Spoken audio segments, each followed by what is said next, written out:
Behold, a powerful folk ballad originally written by Bob Dylan for the 1973 film Pat Garrett and Billy the Kid. But in this video, I want to share with you the version as recorded by Eric Clapton.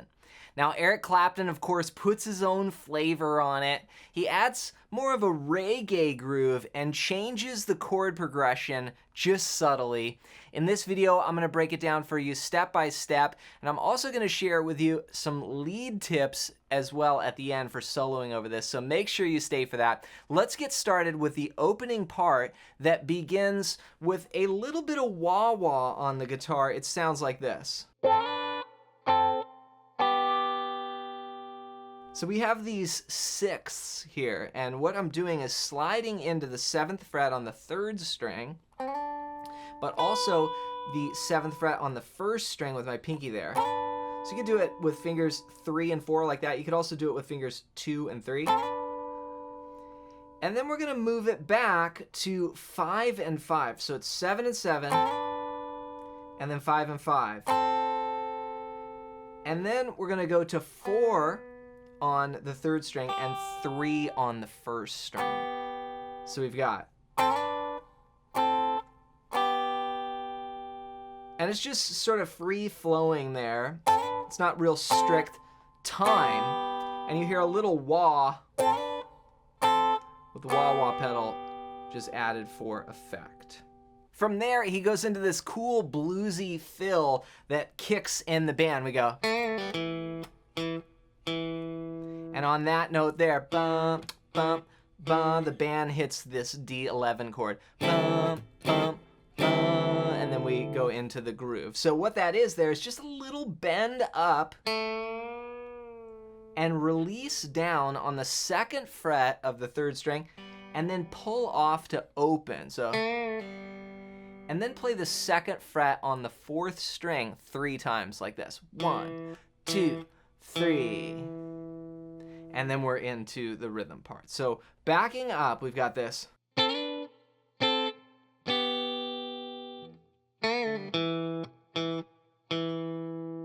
Then into the chord progression. So that lick is based on the G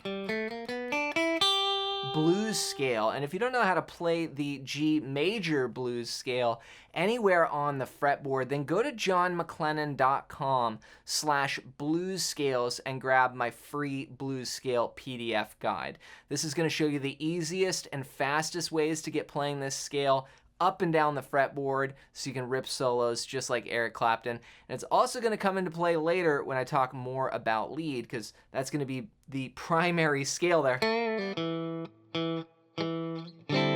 that you can hear Clapton is using right in the middle of that riff. So go to johnmcclennan.com/blues scales and grab that now as my gift to you. From there, we're gonna go into the groove, and there's just 3 chords, but before we do the chord progression, I wanna show you the rhythm, because it's very it's like an Eric Clapton kind of reggae feel. So I'll show it to you. I'll show you the rhythm here in 3 levels. The first level is just gonna start like this. It's gonna go.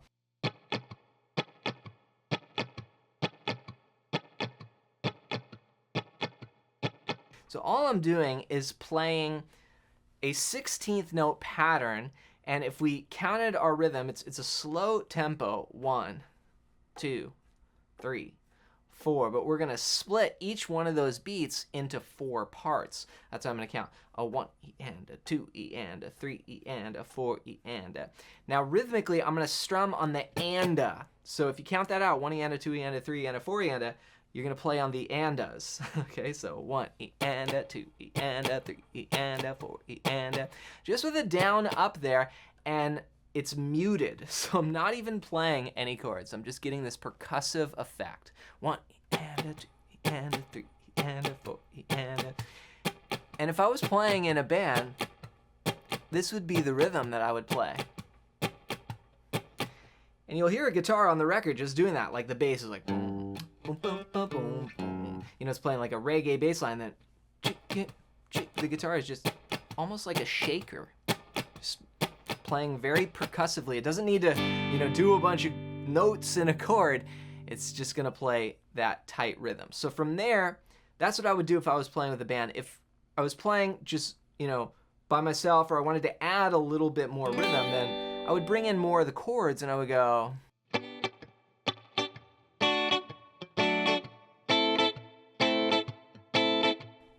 So I'm taking that same rhythm, but now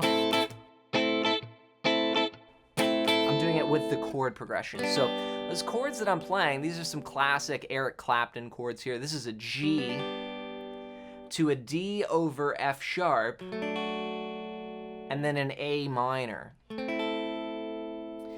And the progression is gonna go 1, 2, 3, 4. So 2 beats on each chord there, and then 4 beats on A minor. 1, 2, 3, 4. 1, 2, 3, 4. 1, 2, 3, 4. The first time I ever played this song, I actually learned it from a friend of mine at the beach surfing one day. We were hanging out after, surfing for a few hours, and the guitars came out, and the guitarist, my buddy, started playing the chords, and he did A minor, and so he did G, D, A minor, just like what I showed you. And so for years, I played that progression, but if you listen to the Dylan version, the original, there's actually a C in there. So the Dylan version plays G, D, A minor, and then the second time G, D, C. So it's slightly different. But Eric Clapton kept it simple, just using 3 chords and then loop that progression. The other thing Clapton does is gets this. He gets that second chord, instead of being D, it's D over F sharp. So that puts the third in the bass, that F sharp note, and it gets a slightly different sound. It gets this knock, knock, knocking on. Gets that little descending bass line instead of knock, knock, knocking on heaven's door. That's more like Dylan. And then Clapton, knock, knock, knocking on heaven's. Just a subtle change, right? Just putting that one bass note change there, D over F sharp. All right, so those are the first 2 levels of the rhythm. So you got just straight percussive, 1 E and a 2 E and a 3 E and a 4 E and a, then the chords. Then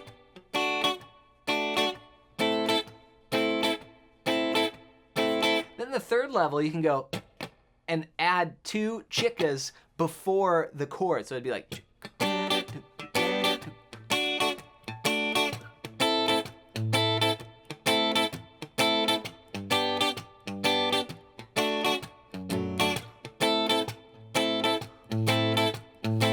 So that's a little bit more advanced. So what I'm doing there is playing 1 E and a, I'm playing 2 scratch drums and then 2 on the chord. So 1 E and a, 2 E and a, switch, and 2 E and a,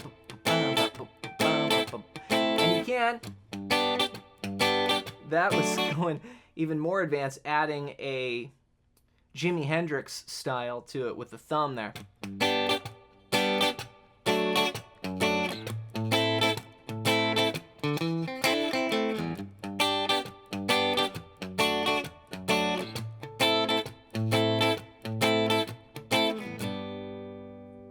All right, so that's the rhythm parts. Next, let's talk about playing lead on top of this. So the chord progression is just G, D, A minor, and that tells me that we're in the key of G.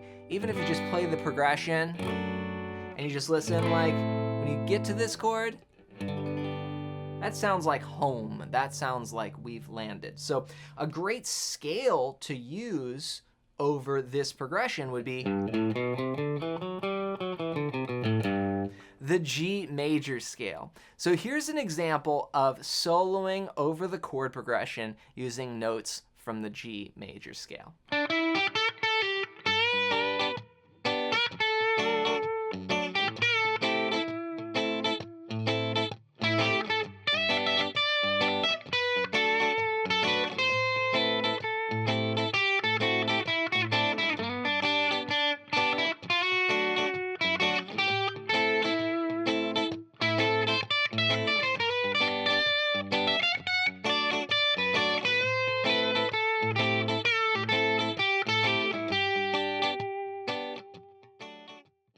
So I'm just getting some ideas out there and trying to work my way through the chord progression.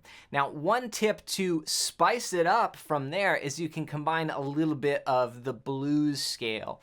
So what I'm going to do is I'm going to do that at a very specific point. I'm going to play the progression G, D over F sharp, A minor, and then once we get back to that G, right before we go back to that G, I'm gonna use the blues scale at that exact point to create some tension, just some bluesy dissonance, and then resolve back. So here's what that might sound like.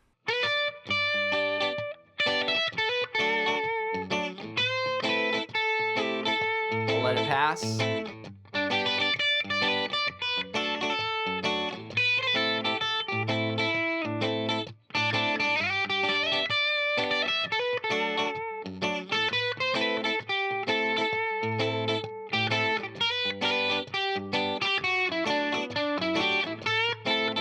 Here we go.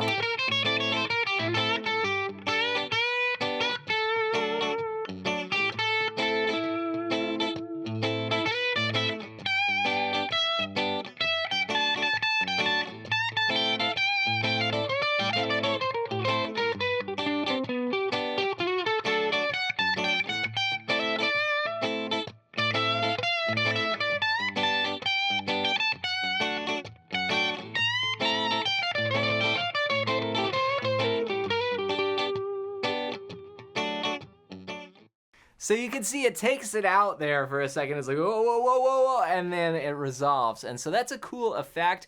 And that's often how I will use the blues scale, is just to kind of like drop it in like a flavor, right? Like a seasoning to your solo.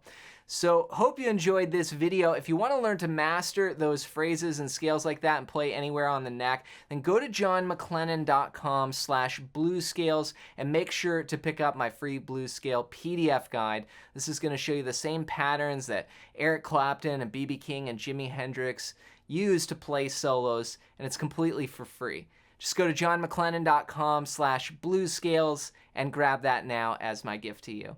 Hope you enjoyed this video. If you did, you might like this one next.